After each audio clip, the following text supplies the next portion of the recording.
2. James chapter 5, beginning with verse 7. Be patient there, then, brothers and sisters, until the Lord's coming. See how the farmer waits for the land to yield its valuable crop, patiently waiting for the autumn and spring rains. You too, be patient, stand firm, because the Lord's coming is near. Don't grumble against one another, brothers and sisters, or you will be judged. The judge is standing at the door. Brothers and sisters, as an example of patience in the face of suffering, take the prophets who spoke in the name of the Lord. My father, when we were younger, would every spring plant a garden. We would get the honor of going out to the local store. A lot of times it was Kmart, and we would go to the seed rack. And he would say to both my older sister and myself, and later on my younger sister, he'd say, now go and pick out whatever vegetable you want. And of course, that was a really cool thing for us to do. And we would, especially my older sister, myself, we would run there and we would find. I would love the carrots. I always liked the carrots and what are those things? You make pickles out of them. Cucumbers. And of course, my sister, she would always pick squash. And every year, it was either squash or always squash, but she would also try watermelon.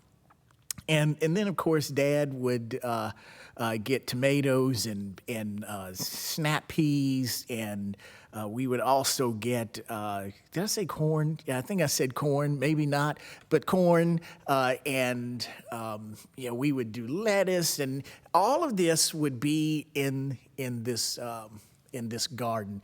Well, we would have to dig up the ground, we'd have to break it up, which was it was hard work. And, we would, take out all of the debris from the previous year. And, after all of that was done, we'd dig the furrows, and we would then take the seeds and start to plant them. At the end of the row, we would, if I want where my carrots were, I would put the little thing there, and the little itty bitty little carrot seeds, you just can't even see them. They're just little things. You drop them down, and make sure they're covered up. And he would say, don't bury them too deep. Don't bury them too deep. Just make sure that you get just enough on there. And so that's what we would do, is row by row, we would plant those seeds, spaced just enough, and then covered. Now, afterwards, they would be. We'd get the water hose out and we would water those things, spray all the water, and of course that was always fun because inevitably it ended in a water fight between my oldest sister and myself. She would say to me, "Hey, come here for a second. I have something to tell you," and it would just erupt into this until Dad would finally say to us, "All right, you two, you gotta knock that off because you're gonna mess up the garden." Well, after all of that was done, I can remember the first time we did it. We got up the next morning and ran out because we were fully expecting that all of those seeds that we had planted were overnight just going to suddenly turn up, and then all of a sudden we were going to be able to pick corn and pull off the tomatoes. And I remember the first time we did that, running out and being utterly disappointed. I was just disappointed because the ground looked the same way it did before. It did. And I was devastated, really. And Mom said, why are you so mad? And of course, I said, Mom, we planted all those seeds and they didn't grow. They didn't grow. Well, Mom has this way. I'm a mama's boy. I am. I'll admit it. And Mom had this way of just kind of reaching over, grabbing hold, patting my back, and saying, "Sweetheart."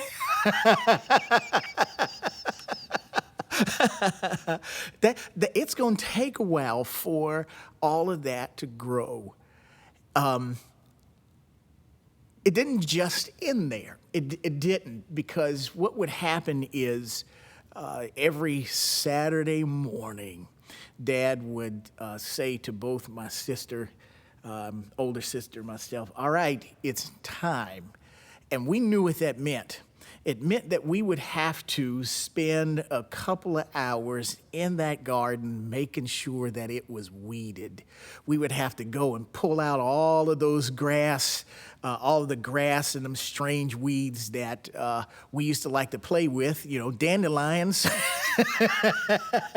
Those things you just kind of blow them and they go and they get everywhere, and it seems like overnight they come up. Well, we would have to, make sure that we would pick out all of those things, and it was, at that time it was just labor. Well, it would take a few weeks.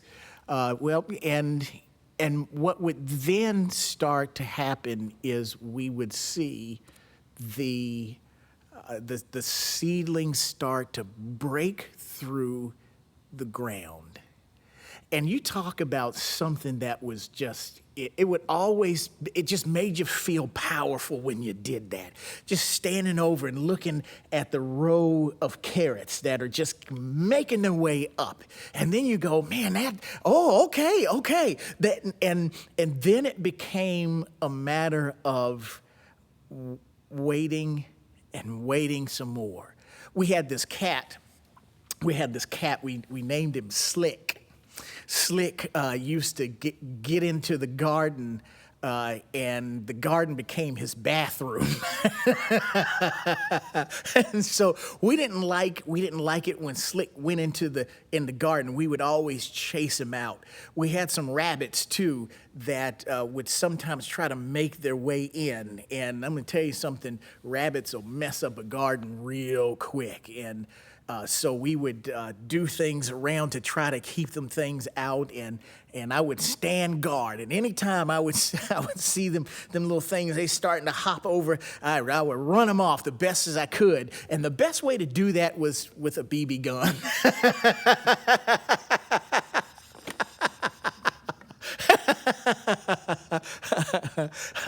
I ended that rabbit problem. Oh yeah. Well, after time, that garden would start to yield its fruit through patience, waiting and making sure that it was properly cared for, waiting and making sure that the things that shouldn't be there were properly removed, waiting and making sure that those critters that that just shouldn't be there, we made sure that the garden was protected from them. And then, when harvest time would come, we would be able to go out and pick the ears of corn. We would be able to go out and pluck from the tomatoes. We would be able to go out. I'd be able to go out and grab hold of the carrots and pull them up. and shake loose the dirt from them. And one year we planted turnips. And, I had this thing about pulling the turnips up and eating them raw. It was just something about that taste that I just enjoyed. None of that would have been possible without patience. None of that bounty. None of us would have been able to enjoy it if every day I went out there and just started digging up the seeds and saying, I wonder if it's done yet. I wonder if it's done. You know what? They would never have grown properly. They just wouldn't have. But it was patience. It was patience that made that happen. It was patience and loving care day in and day out that made it possible to enjoy the fruits of that waiting. James in chapter 5, verses 7 and to the end of the chapter, he's really pointing at this patience. Be patient. Be patient. If you have the scripture there in front of you, there's a comma right there after patience. And then there's another comma. There's one word, then, and there's that comma. Then he says, brothers and sisters, comma. He wants our complete and total attention for what is coming next.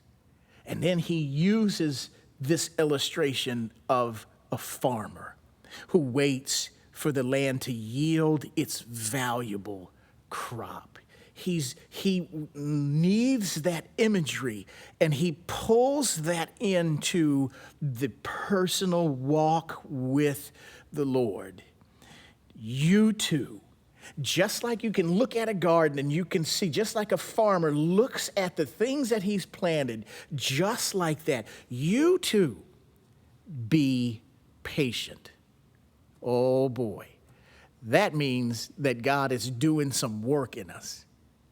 That's what that means. That means that that means that we have to allow the Spirit of God to do in us what he's going to do, and then we have to allow the space for God to do in someone else what he is doing in you.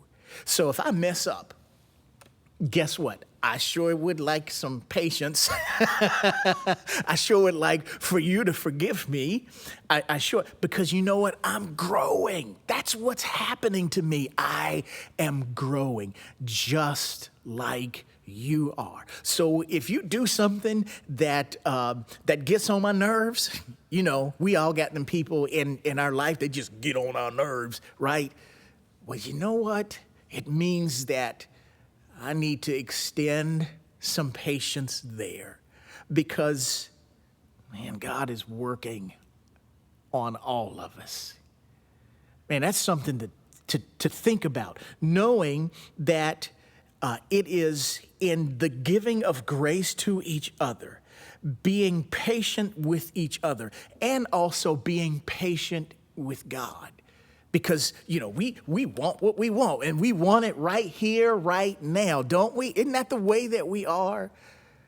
Well, we have to learn to wait, because this isn't about my timing. This isn't about what I want. This is really about God doing his perfect work. That's what this is. So it means that when I got to get up and God said that, and I haven't had my special gift hand delivered to me from the heavens, from Michael, the archangel, I haven't had that. That means that I have to sit back and say, God, I can wait. I can do that. It's time for me to just sit back and let you, Lord, do your thing in me. So when I find I come up short, I can say, God, I know you've given me grace. And I need a lot of it. Yeah. So, verse 9, don't grumble against one another. Don't judge. Because when we judge, we end up judging ourselves. See, we're a reflection. When I noticed that whenever I'm starting to give somebody the stank eye because I don't like what they doing and I don't think they doing it right,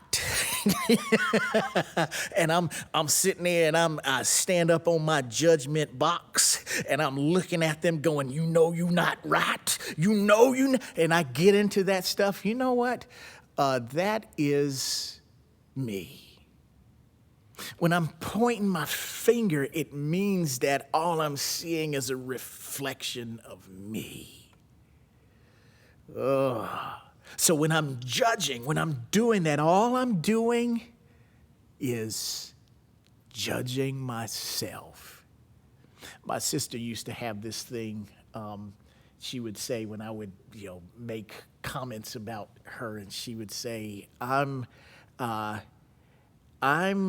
rubber, you're glue, whatever you say bounces off of me and sticks to you. Huh? Yeah. So we don't do that. Instead, we give patience for each other, and then when we give patience for each other, then that means that we're being patient with ourselves, right? Because if we judge, and that's coming back, well, if we give patience, well, that's coming back too. I love that. The judge is standing at the door. Go ahead and look in the mirror. Go ahead and do that, because if we're into that habit, guess what? The judge is standing at the door, and we can't escape. We can't escape him. That's with a capital H. We can't escape him. Well, if we go down to verse 11, as you know, we count as blessed those who have persevered, the ones who have stood patient. We count as blessed.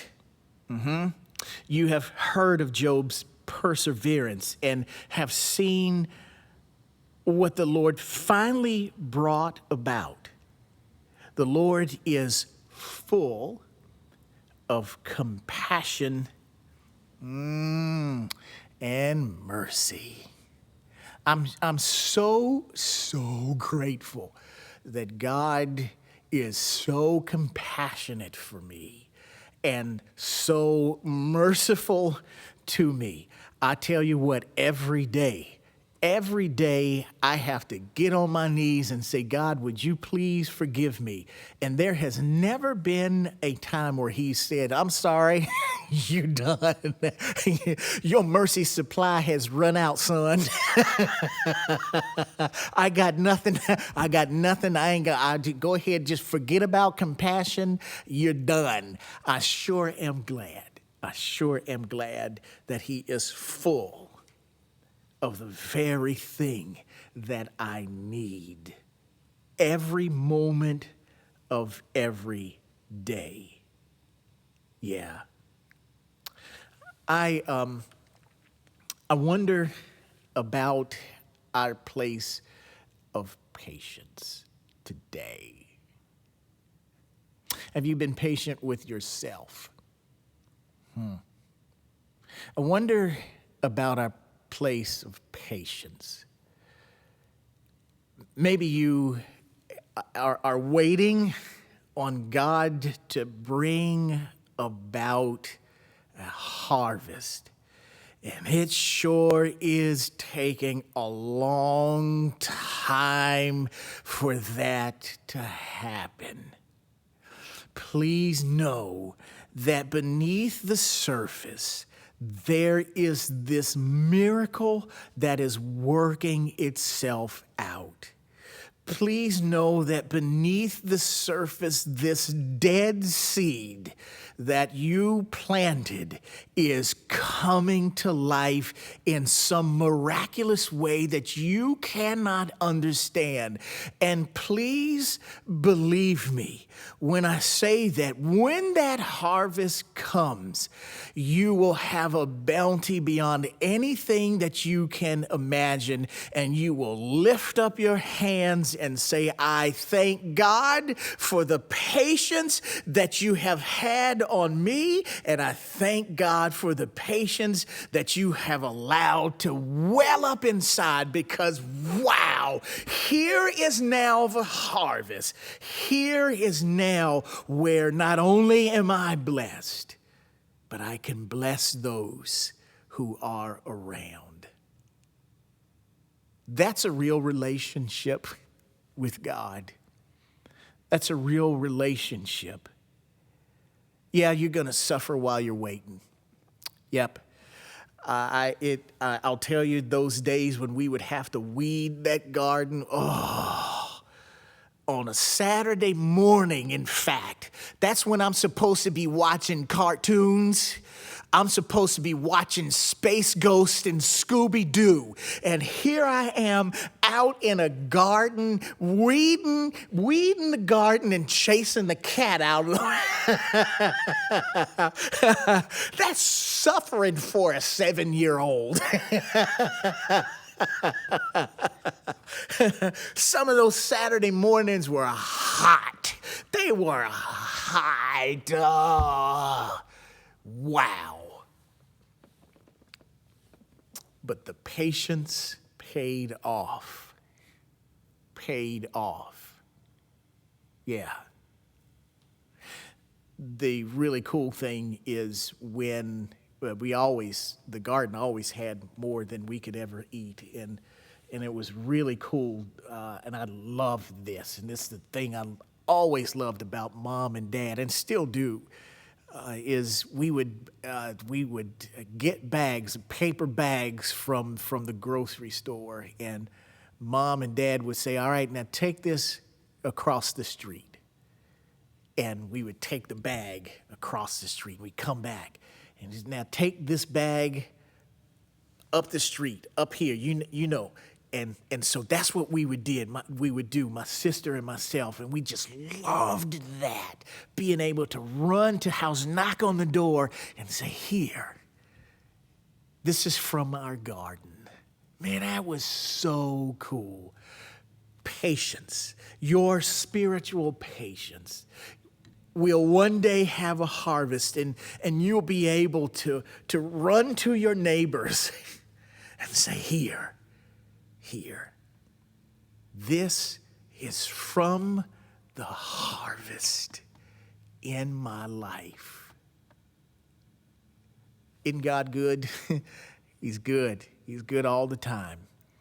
If you're still struggling in that patience, if you're still suffering in it, please know that it does come to an end. And at the end of it, it is you and God the Father who will say, thank you. Thank you for the patience, and thank you for the harvest. That's James chapter 5, verses 7. I do challenge you to take these words and read over them, meditate on them, and allow them to soak into your life. As you read them, allow God to touch the memory buttons in your life, and allow Him to show you the journey through this scripture that you have had. And it's awesome. It really is. Thank you for your time and your patience with me. And I do love you. I know I cannot love you anywhere near as much as God does. So all I can say is I'm glad that we are all loved by a Father that's beyond our imagination. God bless you.